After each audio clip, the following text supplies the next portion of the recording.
After Hours hanging out with you on CBS Sports Radio. Check it out, 2 a.m. Eastern, 11 p.m. Pacific. I see great things in baseball. It's our game, the American game. It will take our people out of doors, fill them with oxygen, give them a larger physical stoicism, tend to relieve us from being a nervous, dyspeptic set, repair these losses, and be a blessing to us. Walt Whitman.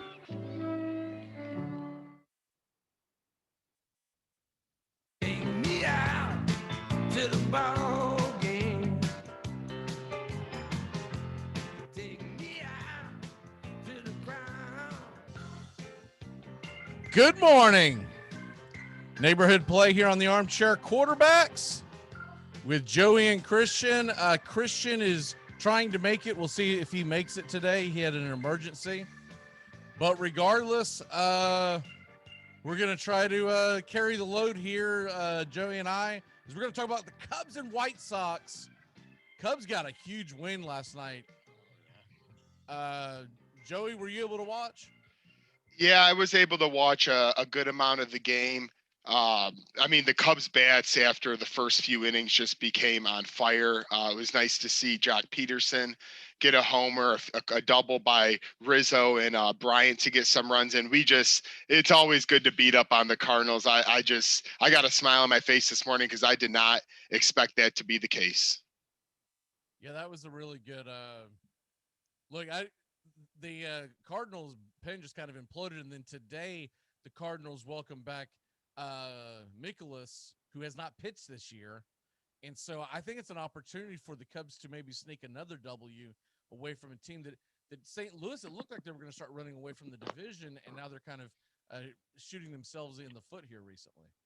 Yeah, and only being 2 games back now, it's going to be very interesting to see. I can't say what I call Ricketts off the air, on the air, what I call him off the air, but he's been tight with his pennies to say the least lately. So I'm interested to see how that's going to work. But hey, if we keep playing good baseball like this and we come out tied with the Cardinals after this weekend, you can't just sell everything at the deadline. But anyways, that's a long time away. I'm just happy to see some good baseball being played lately by the Chicago Cubs. Yeah, amen to that. Great night of baseball. Man, there was a lot of runs scored last night in several different games. My fantasy baseball team went bonkers, by the way. So Really? I was in a dog fight with a guy in our dynasty league that I forgot to start my entire rotation on Wednesday because I made a trade and it knocked every guy out, and so that made me mad as hell, right? I was like, "Are you serious? One trade knocked all my players out for that day." It was like a that day trade. A lot of times when you make the trade, it affects your next day's lineup. It knocked everyone out of my starting lineup. Even still, I was like, I think I'm going to win, but I'm not sure. Last night they went bonkers. I mean, absolutely bonkers. You name a guy that went off last night, he was probably in my lineup. And now I'm pretty much on cruise control. Austin Riley, who went nuts. Acuna. Jesse Winker that hit the 3 home runs for the Reds last night. He's in my lineup. Simeon. I mean, it was unbelievable. It's funny. I kind of shattered a lot of records in a daily record for what we do in that league. And that's with Freddie Freeman, Jose Altuve, and Jose Ramirez not doing a damn thing. And my catcher wasn't even starting. And I still had guys just go bananas. I think I had 7 or 8 home runs just between like a handful of guys. So, it must be an offensive I had week. 10 home runs. Holy oh my goodness. I had 10 home runs between 1, 2, 3, 4, 5, 6, 6 different guys. 10 home runs. Yeah, that doesn't happen. He pretty much. I woke up to a text this morning that said, "You're a son of a bitch." I'm like, "Bye, baby. You gone." He gone. So today, Cubs and White Sox. Let's start with the White Sox. They're playing the Yankees. Garrett Cole. They got beat last night on a walk-off. Really tough game to lose. A game that, where is it? I wrote that stat down. I want to make sure I have it somewhere. Well, while you're looking for that, there was even a triple play in that game last night. Right. There was also, you know what? I'm gonna have to find it on something else. Give me 1 second. There was a stat in that game, Yankees White Sox, that had not happened in over 100 years, and it was pretty remarkable that when I saw it flash up, I think it was Twitter that I found it. When I found it, I was like, "Holy crap! I cannot believe this." Let me see. Oh, I'm intrigued. I almost want to say I retweeted it, but so I'm gonna just see if I can find it there. Crap. Well, I mean, in the meantime, while you're even Right. looking for that, you brought up the pitching matchup today. I actually have had Dylan Cease for a couple of starts now in fantasy. His ERA is below 2.5, and he's been pitching pretty well. But when you go up against Garrett Cole, that's not going to ever be an easy matchup. So after the close game, the Sox took in a loss yesterday. Of course, they don't want to lose the series after today. So I think it's going to be a really good baseball game in New York Yankee Stadium today. Especially when you got, I mean, Dylan Cease, Carlos Rodon. These are names that, you know, they were hot names early, but they, especially Rodon, struggled a decent amount to start his career. But you're seeing these young Sox pitchers come into their own, and it's a huge test in this hitter-friendly ballpark in New York. Yeah, and I'll tell you what, Cole is going to be an absolute. We know the guy's just really hard to hit. What you're trying to do is you're trying to get into the bullpen quicker than normal is basically what you need to do, because they're a little worn out. The Yankees have used quite a bit of their bullpen earlier in the week. So I think they're hoping that Cole can go, I'm not saying the distance, but I think they're looking for Cole to go at least, 7-8 innings, something like that. I will find that stat by the end of the show, because I'm going to keep scrolling until I find it. It was a phenomenal stat it's one of those stats that you're like, really? And then you're like, man, that's pretty cool. Here's where I found it from. So I found the page that I found it off, and I'll be able to scroll here in a second. But anyways, moving on from that, La Russa not having Mercedes back, I would have loved to get Christian's take on this. I just think it was a terrible look for La Russa. What say you? Oh, it definitely was. I almost felt at times he took this Twins backing more than his own White Sox clubhouse. I mean, we already had issues going into this season between Tim Anderson, and La Russa talking, but getting to this point now where we talked about it a little bit Thursday, but we're talking more in depth now. Mercedes is a guy who's been in the major leagues for years and years. He's finally having coming into his own, hitting bombs left and right, still having a great batting average. And he swung at a 3-0 pitch. Now, the one caveat I will say, I'm actually more if anybody should be upset with him, it's because he didn't listen to the sign to take. Now, swinging on 3-0 though, I never have an issue with. If you see your pitch and you hit a home run, this guy's playing for a new contract. So for Tony La Russa not to back him, and then especially after, evidently he told him not to swing 3-0, and I guess they're talking about from the signs from the dugout. I don't think he had an actual conversation with them right before. What are you doing shooting signs in a game like that? I mean, is the batter even paying attention to that? well, and if it's coming from the dugout, like what? Like this guy's trying to make his money. He's playing good baseball this year. You're playing a rival. Who the hell cares? I wish he would have hit it 10,000 feet. The bottom line, I talked about this earlier in the week on our weekly show. If the team, being Minnesota, had that big a damn problem with them scoring more runs on them, you can't defend that when you put a designated hitter out there to throw the ball. No. If it's that big a deal, you bring a real pitcher out of your bullpen. Other than that, it's garbage. Now, like last night, the Braves were beating the hell out of Pittsburgh, and Pittsburgh put a position player in, and he gave up like 8 runs. I did notice this. The Braves were not hustling from base to base. They were going station to station. They probably could have put up a few more runs. They ended up winning the game 20-1. Yeah, but granted, 8 runs. I know. 8 runs that we scored were in the bottom half of the 8th with the I think he's an infielder that was out there throwing the ball. And there were a couple home runs and whatnot, but I will say this, they were going station to station. They weren't. The one thing was Snicker the manager of the Braves stopped Acuna. He wouldn't let him do it. Acuna grabbed a left-handed batting helmet, and he was going to go up there and bat against the guy left-handed, and he stopped him. They just randomly had the camera in the dugout right before it happens, and they kept it there when you kept seeing him go, hey, come back. And so when Acuna came back, he was kind of laughing. He said, no, we're not doing that, because he was basically saying, we're going to respect the game kind of thing. I would have liked to have seen it as a fan. It would have been I was going to say, don't you think that's what we kind of only issue would have been as a Braves fan and as a fantasy owner of Acuna. What all of a sudden if he thinks he's going to start being a freaking switch hitter? And then, because I'm telling you right now, Ozzie Albies, it shouldn't be a switch hitter. He's trash from the left side of the plate, and he's one of the better right-handed hitters in baseball. But the problem is, how often do you face a lefty, right? And so, anyways, the point of that was he stopped him. So I guess La Russa might have been miffed by the fact that he felt like that Mercedes ignored him. Regardless, man, you keep that in-house, man. You do not call out your own teammate or your own player. And that's just the way I feel about it. He should have kept that in-house. He probably didn't mean it to come out the way he did, but after he did, he's not going to, knowing La Russa and his personality, he's not going to all of a sudden, curtsy and bow out of the room. So, well, I mean, and just to put a bow on that, it's like your team's in first place. You have the best record in the American League.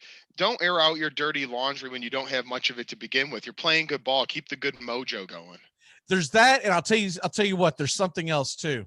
I still think the only reason why this was a big deal was because of the fact that it's La Russa and ESPN has an axe to grind with him, because he's the old guy and ESPN has just been attacking him for his age ever since the White Sox hired him. And remember, they hired him in the middle of all the rioting last summer, and I don't know who they had in mind that they thought should be coaching the White Sox, but they didn't like the fact that it was old man La Russa, right? And so ever since he was hired, they have had an axe to grind with him. And I don't think it's fair. The guy's a legend. He's in the Hall of Fame. Should he have came back? I don't know. Hell, I don't know I don't know him. I don't know he might be one of these types of people that if he's not being challenged, he might just, fade off and, be lesser than if he's being challenged every day. And that's why he got back into baseball. By the way, I found the stat. Carlos Rodon, who pitched last night for the White Sox, obviously phenomenal game. It was a shame to see the White Sox game wasted. 13 Ks, no walks. Jordan Montgomery, which is not in his this is not typical Jordan Montgomery work for people who don't follow the Yankees. 11 Ks, no walks. He's not a strikeout pitcher. The White Sox and Yankees, the 6th game since 1901, where both starters had more than 10 strikeouts and no walks. Holy crap. I thought it was the first time, but it was the 6th time. So I misread that last night. And evidently this happened one other time this year. So there's been 2 this year. And that was Corbin Burns of Milwaukee versus Jose Barrios of Minnesota. But still, it's only happened 6 times since 1901. I'll say one of the reasons why that is because you didn't used to strike out the way they do now. The guy look at the no hitters. It's insane. Yeah. The launch angle junk. It's the pitchers have outsmarted them again, and they're ahead of it. Now they're wanting to lower the mound and have them throw a football field behind, so you have a chance to hit it on the. Next thing we're going to be playing cricket the way ESPN wants to change everything. Can we make it easier? Baseball's too hard. It's supposed to be hard. The hard is what makes it a great sport. You're set up to fail 7 times out of 10 and still hit 300. It's one of the hardest things. You know what's not hard? The WNBA. That's why nobody watches it. Baseball is supposed to be hard. Amen to that. Moving on from that, Giolito is hot. I don't know. We won't spend a whole lot of time on this, but I don't know if I quite believe in him yet. And there was a question I was going to throw at Christian, and we'll probably wait for him to be back next week in the Playing Pepper segment. But I don't know if he is. I mean, right now you got to say Rodon is the number one on that team, right? I mean, without a doubt. Going into the season, it was GIOLITO, because you're going off of what his past performances and his upside. But no doubt on that. I mean, you look at one good game, so I don't know if he's hot. Well, yeah, and it was just obviously in his last start he did go 8 innings, 11 Ks. But then again, but that was one game against a terrible Minnesota team. Exactly, that's what I'm looking at his stats. For someone to be called hot, and I wish Christian was here. His last outing before that, 6 innings, 5 earned runs against the Royals. I don't know if that's hot. Now it was sandwiched between Kansas City and Cleveland, going out there 5 innings and a run apiece. That's not that. Kansas City and Cleveland don't have the best offenses in baseball. Those are good outings. I don't know if those are great outings. So I don't know if he's hot when one of your last 4 starts, you gave up 5 earned runs. And right before that, Detroit and Boston scorched him. So I feel like he's got to get his act together. Is more. You're Lucas Giolito. You shouldn't have a 4.35 ERA at this point in the season. No, you should not. And that just goes to show. I mean, look at what the White Sox have done. And I know Christian would have talked about this. It's, they're playing the Yankees right now. They're without 2 of their great hitters. Giolito's ERA is above 4, but it's these young guys who are doing it. Dylan Cease, Carlos Rodon have phenomenal numbers this year, and it's really carrying a staff that has Lance Lynn, but he's been injured. Giolito, I would have liked to have seen what he would do in Yankee Stadium. That would be a great litmus test for Giolito. Oh, absolutely. I mean, if you want to talk about going against the best, I know we'll talk about a little bit. We could see this as potential ALCS matchup. You want your best to go against the best at all times, and if Giolito came off a good start, boy, would it have been fun today or tomorrow to see him on the mound against this lineup. Moving on from that, I'll tell you what, though, his next start is against the Cardinals in Chicago next week. That would be a good litmus test. What does he do against the Cardinals? Because the Cardinals don't have the greatest offense, but they're solid. And if he goes out and dominates them, then you start building some momentum. I'll actually be at that game too. Oh, will you? Yep, Gant versus will be Gant versus Giolito Tuesday night. Nice. Yep. And then the Garrett Cole versus the Yankees today. We already kind of touched on that. This is just a big game in general for the White Sox. Is this a preview of the ALCS? I've got to see more from honestly both teams before I would start hanging my hat on that. The Yankees, they've gotten hot recently, but a lot of their wins have been coming up, has been going up. A lot of the Yankee wins have came from the usual suspects, like the Baltimore Orioles, that they seem to just, beat the living daylights out of every year. I've got to see the Yankees be the Yankees. First of all, if the Yankees are supposed to be the AL team to beat, they've got to win a series at home against the White Sox. So there's just much pressure on the Yankees as it is the White Sox. The White Sox have a little breathing room. They're 2.5 games in front of Cleveland. After that, Kansas City's still hanging around.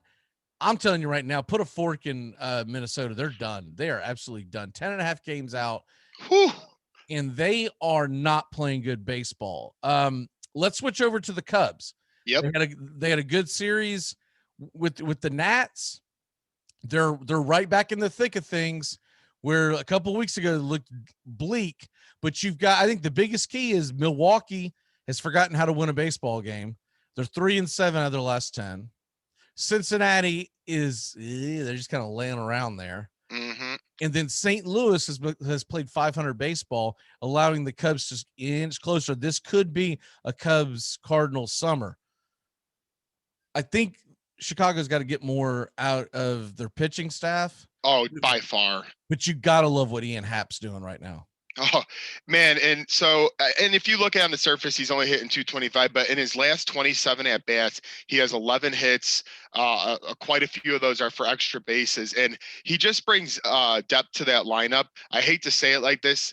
I'm not too worried that Jason Hayward's on the IL right now. It's given guys like Ian Happ, Horner, David Bodie, even though he's been struggling a little bit. This lineup is filling out more. Jock Peterson's a little hot. So Ian Happ, having him stabilize behind those Bryant's, Rizzo's, Contreras, it's really worked out well these last few days.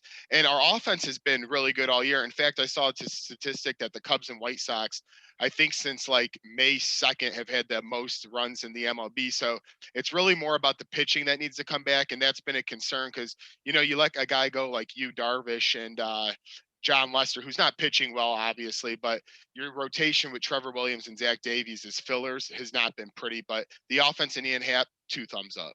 Tonight, the Cubs are at the Cardinals. It's the Fox game of the week, by the way. It's 7:15 Eastern, so 6:15 Central, first pitch. And it's Mikolas, as we talked about a second ago, and Alzolay. And Alzolay's been solid. I think Chicago's got a puncher's chance in this game because Mikolas, it's his first start of the year. I don't know if that guy goes 5 innings, right? Normally, your first start of the year, you're trying to get the rust off. And if the Cubs play it smart and work the count, I think they can get into the Cardinal bullpen pretty quickly. You want to win tonight's game because Sunday night game, which I believe is the ESPN game of the week, it's not being displayed on the scoreboard that I'm looking at, but I'm pretty sure it is. It is. You're correct. That game it's actually going to be a little earlier than normal. It's 7:08 Eastern, so 6:08 Central. Usually they go around a quarter after on Sunday night, but it's Wainwright versus Davies. And I think the Cardinals have the advantage with Wainwright on the mound. Wainwright has been nasty. Now he's gotten banged around a few times, but Wainwright Sunday night game versus the Cubs in St. Louis. I have a vision of Wainwright going like a quality start, 6-7 innings, maybe 1 or 2 runs. That's going to be hard for Davies to duplicate. Oh, no doubt. And I'm not a big Zach Davies guy. I call him the mush ball pitcher. He just throws that 75, 80 mile per hour right in there. And I have not been impressed. And Wainwright, actually, I mean, I know he's older and everything, but I've had a couple spot starts in fantasy this year where he's gone 9 innings.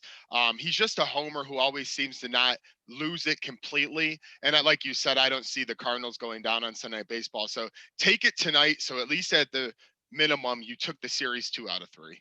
Yeah, and I really think that the key is going to be work that bullpen, get into that Cardinal bullpen, because if you can get into that Cardinal bullpen, you can definitely, as long as you don't run into Reyes on the back end, there are arms that can be got. And the more you get into it, because they obviously had to dump their bullpen out last night, come Sunday night, heck, you might have an opportunity to take that game, because what if Wainwright is off and they have to go to their bullpen again? There's going to come a point where they're going to have to wave the white flag and say, we hate getting swept by the Cubs at home, but we also don't want to trash our entire bullpen for the next week. Speaking of next week, they're at the Pirates and home against the Reds.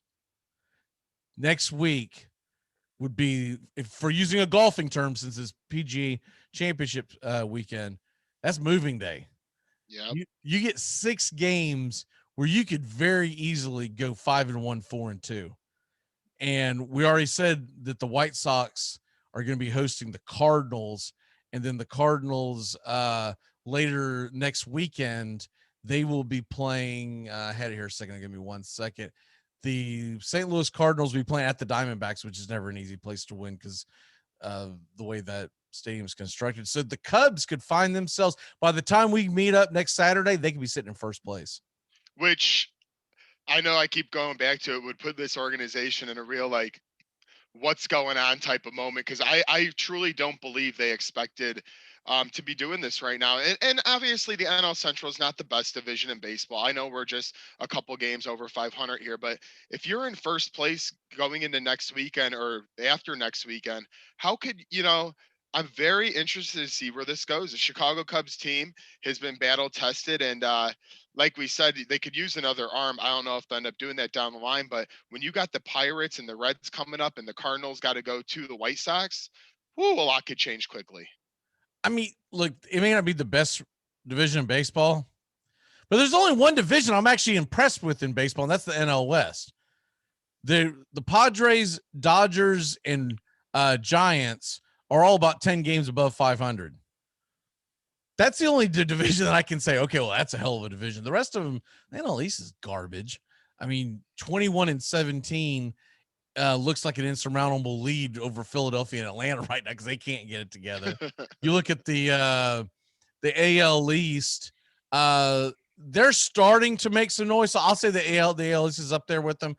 Now that I'm looking at their record, the AL East is pretty strong. If you take Baltimore out of the equation, all four of those teams are in or have winning records.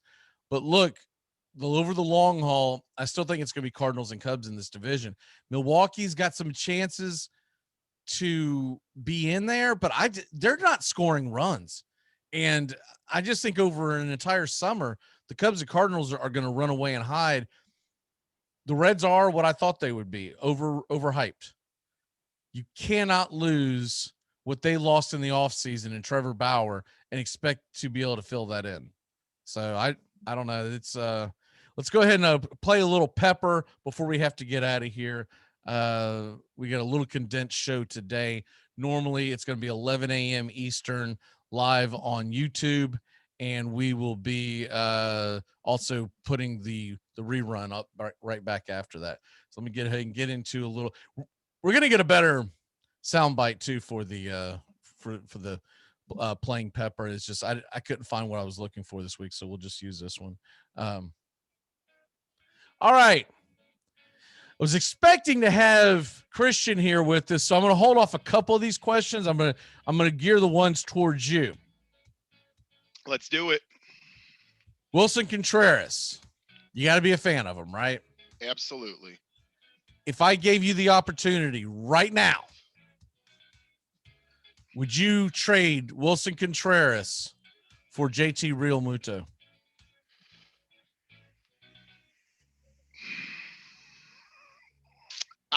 I'm a homer. I'm gonna have to say no. I love Wilson Contreras too much. I know Realmuto is a phenomenal catcher, but I'm gonna keep Wilson Contreras. I always just like what he's doing. He brings that passion and energy. I think he's the heart and soul of this Cubs dugout sometimes. And without him, I feel like a lot more could fall apart. So I'm gonna have to say no. I'm gonna stick with Wilson Contreras.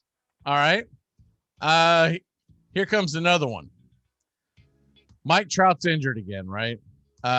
He's also on a team that, for all intents and purposes, doesn't look like they're going anywhere this year. Will Mike Trout win a World Series in an Angels uniform? Absolutely not, and I will say why. Going back to my childhood, I can barely remember Angels pitchers who have just always stood out. Sure, we can name a couple along the way, like John Lackey way back when and stuff like that, but they always add hitters that are over the hill. Example was Albert Pujols. Now the guy they got from the Nationals, I'm blanking a little bit. Rendon. I feel like they give away all these big contracts to hitters, but they never fulfill the starting pitching. And what it comes down to in the playoffs, you have to have 2 or 3 arms you can rely on. And yes, Ohtani, I know he's fun and exciting, but you can't rely on him always all the time either with his injuries. So I don't think Trout wins a World Series at all in an Angels uniform. Okay, similar question. National League style. Will Jacob deGrom win a World Series in a Mets uniform? I'm going to have to go no again there. I just think, now here's the thing about the National League, though. I mean, I know the NL West is loaded, but the Mets do obviously have a chance to, get a couple of home series in the playoffs to start things if they could win the division, and then take on the NL West. Now, their pitching could, if DeGrom's on his game, they don't need a lot more outside of that. But I don't know. There's something about the New York Mets organization that I can't see them taking home the pennant. I just can't. I don't see it. So I'm going to say Angels and Mets, no goes. And then the final one I'll throw at you. Let's say the Cubs fade a little bit and the White Sox continue to play well. Could you see a scenario where the Cubs would make a major trade to the White Sox to help them out? Or is that just no dice? So funny you say that. I was talking to a buddy the other day, and we talked about the Jose Quintana trade where we sent Eloy over to the White Sox, and we got and Cease and Dylan Cease, and we got How'd that Jose. work out for you? Oh my God! So, and a lot of people are like, "Holy crap! The Cubs and Sox are making a trade." I mean, it's only happened a few times over all these years. So I would have to say after that trade, hard no, unless the Sox are just going to give up stupid value. Let's say for a Kimbrel or a, I don't know, let's say a starting pitcher gets hot, or they another bat goes down and they want Rizzo to hit it. But unless they give us the world, I don't think we're gonna make that mistake twice. Do you like the little piggy bank here of the? It's supposed Is to that be. It's supposed to be Harry Carey. I was gonna say, is that Harry Carey piggy bank going on? Yeah, that's Harry Carey. And then this is my favorite baseball cap in all of baseball is the old school. Well, I call it old school, but it was the '80s version of the White Sox. I really wish that they would go back to that. I don't like their I call it the Dr. Dre White Sox hats where they changed overnight and they were like trying to be like the Raiders. This right here reminds me of Greg Ludzinski, and he was one of my favorite players as a kid growing up, the Bull. I really wish that they would go back to that. It's hard for me to pull for the White Sox when I see those terrible uniforms. They're just drab and depressing, like the Brooklyn Nets floor. That's what the White Sox remind me of. The Brooklyn Nets floor is what the White Sox jersey, because I've been to the White Sox stadium. For those of y'all that aren't familiar, I lived in Chicago for a very, very brief time. I've been to the White Sox stadium. I've been to the Cubs stadium.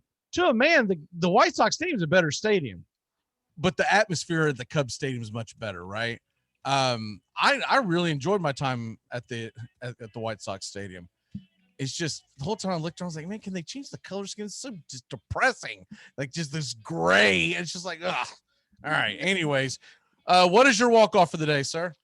My walk off for today is enjoy we got the NBA playoffs. I know we're a baseball show here, but we got a full slate of NHL and NBA playoffs. You have Cubs, Cardinals going at it. You have White Sox, Yankees going at it. The PGA champion. I mean, you can't get much better. We're on a Chicago show, and you're going to talk about the NBA and NHL playoffs. Hey, I know we're on a Chicago show, but at the same time, there's a lot to watch. And sometimes you don't bring things up that people want to be reminded of. Where are the Bulls and where are the Blackhawks? By the way, how about them Preds, baby? I was actually going to say I like that hat. I don't know if that's a newer one or what, but I like Nashville's colors, and I like that hat a lot too. Yeah, I like their Bart Simpson look when they're running around on the yellow jersey and the yellow pants, like they were last night. That was a fun game. I don't have much hope that they're going to win that series, but I was glad to see them get a W at home, at least make it somewhat of a series, and we'll see what happens tomorrow night. But yeah, NBA playoffs, I'm excited for the Phoenix Suns to beat LeBron and send his ass home. Yes, I have money with the Suns. Let's go. I got my money on the Suns. I hate LeBron James. Send that titty baby home. I'm so let him go out and cry and let him go out there and be on Twitter for the rest of the summer and complain. And we're gonna keep reminding you, Bronny, that championship last year. It's got an asterisk on it, buddy. I'm always gonna count that as a half a. Yeah. That's a half a win. Hey, you won a tournament. You didn't win a championship. Nope, and I completely agree. And since this is neighborhood playing, I brought in a little sports. I'll end it with a holy cow, Harry Carey style.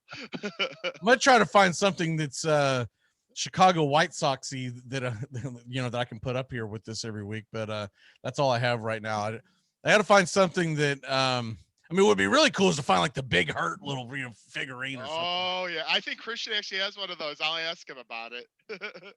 Well, tell him to start pimping it on the next show. Hopefully he will be back. We are out of here. We got to get going. Great job, Joey. We'll see Joey and Christian next week. For now on, 11 a.m. Eastern, 10 a.m. Central, every Saturday, the neighborhood play, White Sox and Cubs here on the Armchair Quarterbacks Live.